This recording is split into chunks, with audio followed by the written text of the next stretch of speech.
విడిపోమేసయ్యా.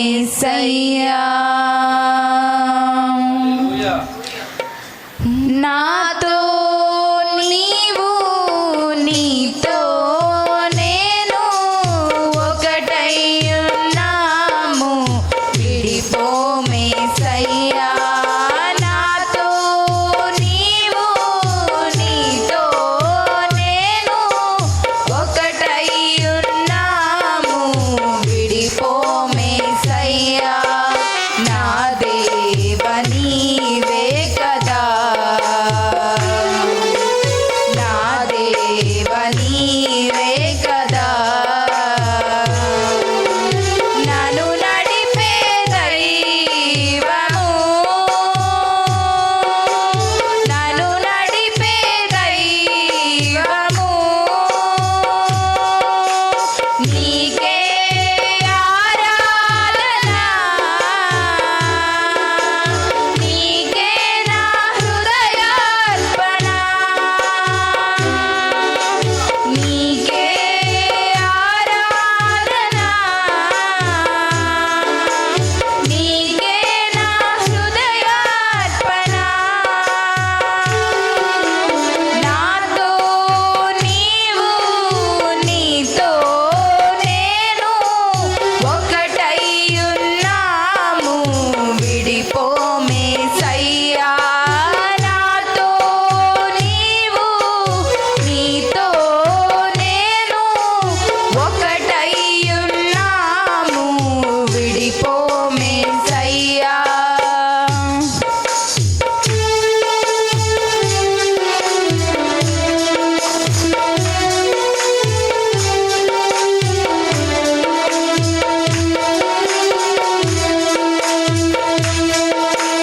ఒకటి కంటే ఎక్కువగా ఎన్నో మారులు చేసిన పాపములన్నిటినీ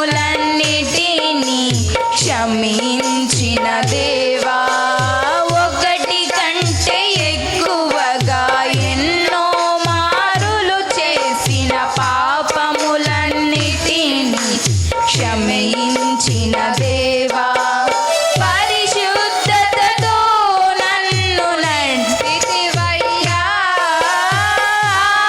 ఆత్మతో నన్ను నడిపితివయ్యా.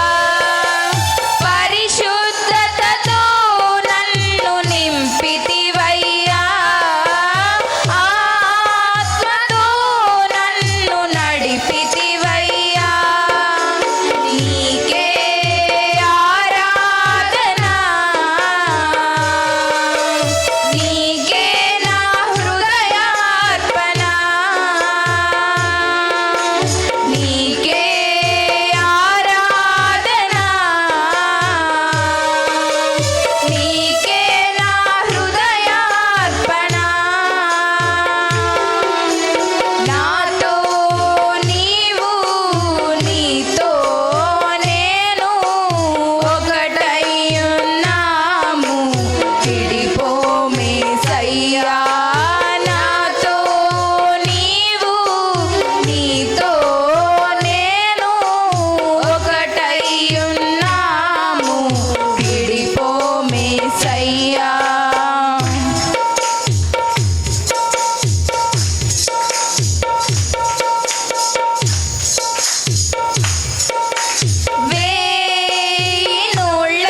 ప్రభువైన యేసుక్రీస్తు నామంలో అందరికీ నా ప్రత్యేక వందనములు. కుటుంబ బలిపీఠము వాల్యూమ్ 4 జనవరి 12. మత్తాయి 13:30. కొంతకాలము వరకు రెంటిని కలిసి ఎదుగనీయుడి. కొంతకాలమందు గురుగులను ముందుగా కూల్చి వాటిని కాల్చివేయుటకు కట్టలు కట్టి గోధుమలను నా కొట్టులో చేల్చి పెట్టుడని కొత్తగాండ్రతో చెప్పుదునెను. ఎడమ అనేటి వర్తమానము 63:3-17. సంఘానికి మరియు వధువుకి మధ్య ఎంత వ్యత్యాసమున్నది? ఈ సత్యాలను వెల్లడించడానికి చివరి సంఘకాలములో ముద్రలు పగలగొట్టబడినవి. ఆయన తన రాజ్యానికి తన వారిని సమకూర్చడానికి గొర్రెపిల్ల ముద్రలను పగలగొట్టి తన సంఘమునకు వాటిని వెల్లడించాడు. తన వధువుకి ఆయన తన ప్రజలను ఇప్పుడు తన యొద్దకు తీసుకురావాలను కుంటున్నాడు. అది ఏమిటి? భూమిదుల నుండి, సముద్రపు అడుగు నుండి, గుంతల నుండి, ప్రతి చోట నుండి, చీకటి ప్రాంతాల నుండి, పరదేశు నుండి ఎక్కడ ఉన్నా ఆయన పిలుస్తాడు. వారు స్పందిస్తారు. ఆయన తన మర్మములను బయలుపరిచాడు. వారు వాటిని చూశారు. సమయం ఇక లేదు అనే ఆ సమయంలో అది ముగిసింది. సరే, వధించబడిన గొర్రెయగు ఆయన మధ్యవర్తిగా ఉన్న సింహాసనాన్ని వదిలి సింహంగా రాజుగా ఎవరైతే తన వర్తమానాన్ని తిరస్కరిస్తారో వారికి తీర్పు తీర్చడానికి వచ్చెను.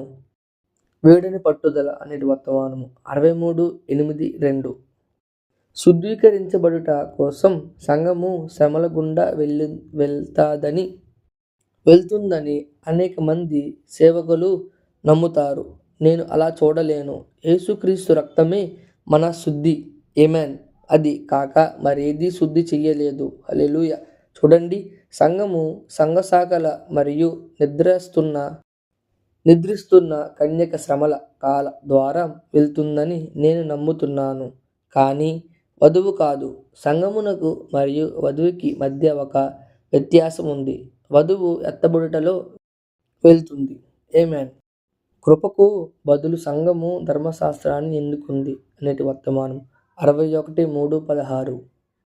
ఇది ఏశావు మరియు యాకోబు మధ్య జరిగిన విషయమే. వారు ఇద్దరూ ఇస్సాకు కుమారులే. ఏశావు లోక సంబంధి, అతడొక మత సంబంధి, లోక విషయాలు చూసుకునే వ్యక్తి, తండ్రి కోసం సేవ చేసినవాడు, మంచి వ్యక్తి. కానీ యాకోబుకు ఆధ్యాత్మిక వివేచన ఉంది. జన్మ హక్కుకు విలువెంతో అతనికి బాగా తెలుసు. అది ఎలా పొందాలో అతనికి సంబంధం లేదు. పొందడమే అతనికి ముఖ్యమైంది. అదే నేటి ఆత్మీయ వ్యక్తి లక్షణం.